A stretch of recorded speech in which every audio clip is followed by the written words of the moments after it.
I've been in my career for about 15 years in the talent acquisition space, and there are so many lessons I have learned the hardest way possible. In today's video, I'm going to tell you 9 career lessons that you're probably going to learn the hard way.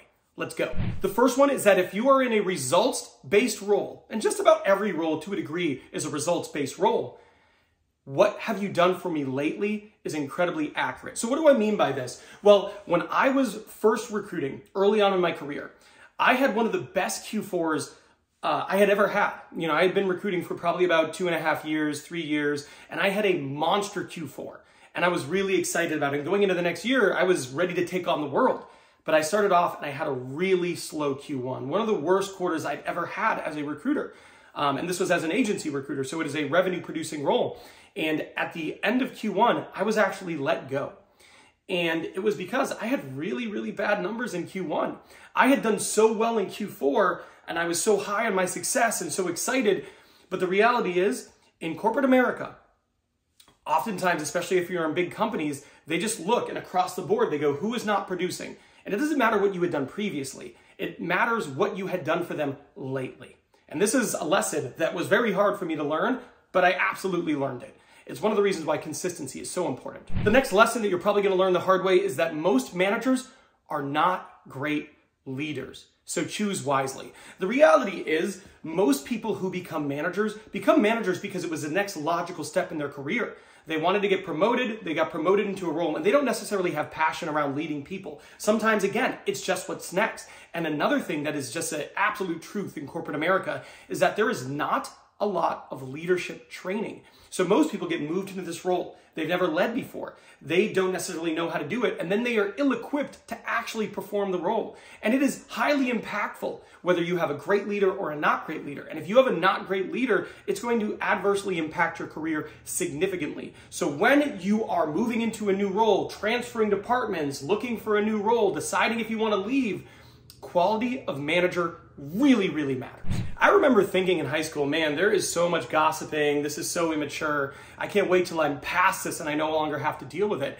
And then when I got into corporate America, I realized, oh my God, there is so plenty of gossiping. But here's the reality. Gossiping hardly ever serves you. It is very easy to get sucked into that water cooler talk and negativity and start to gossip, but it doesn't help you. And the wrong people overhearing this are going to form opinions of you that could actually be a roadblock to you advancing your career. So the next lesson that I learned, it was a lesson I learned the hard way, is that, hey, gossip still exists and it is still not benefit you to participate. Now, this is a really hard lesson, but I think it impacts a lot of people. And that's that doing great work doesn't necessarily mean you will advance, get ahead, and be appropriately rewarded if you do not learn how to advocate for yourself. I have seen so many people do amazing work, but they don't do a good job of communicating that to their leaders, to their leaders' leaders, to sharing what they're doing, and they get overlooked. Whereas I've seen some people do a lot less good work, right? But they do a really good job of communicating it and positioning it in a way so that those who are above them, who make decisions, understand the few and far between contributions they are making, and those people, in a lot of situations, are more likely to advance because they have learned to appropriately advocate for themselves as opposed to someone who's just doing good work, keeping their head down, and never gets appropriately rewarded for what they're doing. One of the lessons I didn't learn the hard way, but as a recruiter, I talk to people and they learn it the hard way, is that sometimes you can do so good at your job, you can work yourself out of a job. Well, what does that mean? Well, for example, in the quality field, you could reduce the quality issues at a facility so much that all of a sudden they don't need you. It was a problem before, it's not a problem now. You took them from A to B, but now they don't need you anymore. And this can actually happen in a lot of fields. Maybe you do such a great job of training a bunch of people that now you're more expensive, they can perform without you. They don't need you there. You've become overly expensive and you haven't become a benefit to the organization anymore. They can just move on. So one of the things that is really important is to not work yourself into obsolescence. You have to make sure that whatever you're doing in your career, if you're teaching people, if you're eliminating waste, you need to continue to develop skills and continue to work on being impactful to the business. Otherwise, you can work yourself out of a job. Another lesson that I've avoided, but I know tons of people make every single day in America, is that accepting a counteroffer can be a massive mistake to your career. A counteroffer in theory is very attractive. You go to leave your organization because they're not promoting you, they're not giving you enough money, you don't feel like you're being recognized, right? So you go interview at another company. They give you everything you're wanting, right? But that means change. That means risk. So you go back to your company and you give your notice and they go, hey, we cannot lose you. And they give you everything you want. And you think, oh my gosh, this is perfect. I got everything I want. I don't have to leave. Best case scenario, right? Wrong. Actually wrong. Super wrong. It's not the right thing to do. Studies show that within the 12 months out of accepting a counteroffer, 90% of people leave the organization anyway. And this happens for a few reasons. One, if you get more money, more title, more responsibility, etc., they don't expect less from you. They don't even expect the same from you. They're going to expect more from you. It also puts you in a position of weakness because the hiring manager looks at you and considers you are a flight risk. You were willing to leave once before, you might leave again. So they're already planning on what can I do to insulate myself from the risk of this person leaving again. That happens. Another thing that happens here is that if the company needs to cut back, you are now more expensive. You are now deemed as someone who is not as loyal as the other people on the team, and you might be first on the chopping block. So while a counteroffer seems like best case scenario where you don't have to leave, you don't have to experience change, you can avoid risk, it is actually putting you more at risk.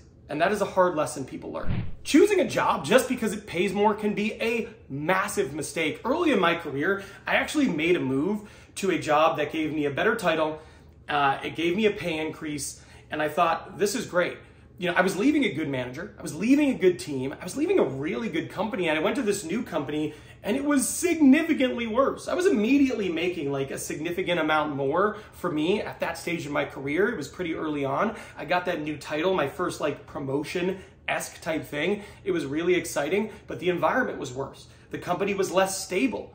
The management team was more separate from me. I didn't have as much ability to communicate with my leaders and my leaders' leaders. And there was a whole host of things that was wrong. But I made the decision basically on two factors. I was going to make more money, and it was an increase in scope and responsibility. But I really didn't factor in all the other things you really should look at when you choose a new role. And it was a huge learning moment for me. And moving forward, whenever I was accepting a new job, I looked at all the different things. You know, I made a pros and cons list. But it's definitely a lesson I learned the hard way, and many people learn the hard way every single day. One of the lessons that's really hard to learn is that sometimes in order to get promotions and get to that next step, you have to do more than your current job requires. So many people, when they get a task or a request to do something that falls outside of their scope of their current role, their immediate response is, I'm already busy and this is not my job. But that statement, this is not my job, can be very limiting. Because sometimes if you're not willing to go above and beyond and do the things that's required in the next role, you're never going to get the opportunity to move into the next role. And like counterpoint here, sometimes you can do more and you still don't receive the reward. That's why it's important to circle back and advocate for yourself. Advocating for yourself is incredibly important. By the way, if you're liking this video, do me a favor, hit that like button.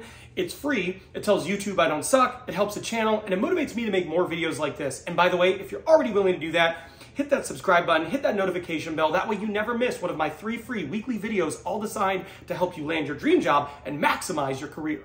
The next thing that I learned the hard way is choosing a good working environment matters. Some people call this culture, some people call this company values, whatever you call it, but there's a massive difference in working in a place where you feel seen and emotionally safe and rewarded properly and you feel like there's opportunity to grow, and a place that is a hellhole. Okay, these are two very different things. And early on in my career, I thought, it doesn't matter. I want to go where I can learn, where I can advance, and I can continue climbing the ladder. And I thought that was it. That's what I make decisions based on. That's the lens through which I view decision making. But having experienced a great company culture where you have all those things, I've noticed that there's just a massive gap. And it matters. The reality is when you work in a terrible job, you spend so much time there that it absolutely bleeds into your evenings and weekends. You might think, hey, it's a tough job, but I turn my laptop, I close my laptop, I get out of here, and I can go on enjoying life and enjoying the fruits of that labor. That's not the case. It bleeds over. You can be stressed. A bad boss will text you at nights and on the weekends and on your vacation. Finding a great environment matters. And there is absolutely a financial value to that. I would never take a job that paid me 10% more to be in a much worse environment. At the end of the day, the cost is way higher than that increase. Another mistake people make is that they stay in the same job for too long. They don't notice the warning flags, they don't get out. So I made this video here. This video here, it's 7 signs that it might be time to look for a new job. Might be time to fire your boss, might be time to find a new home. So I am done here, but I will see you right over there.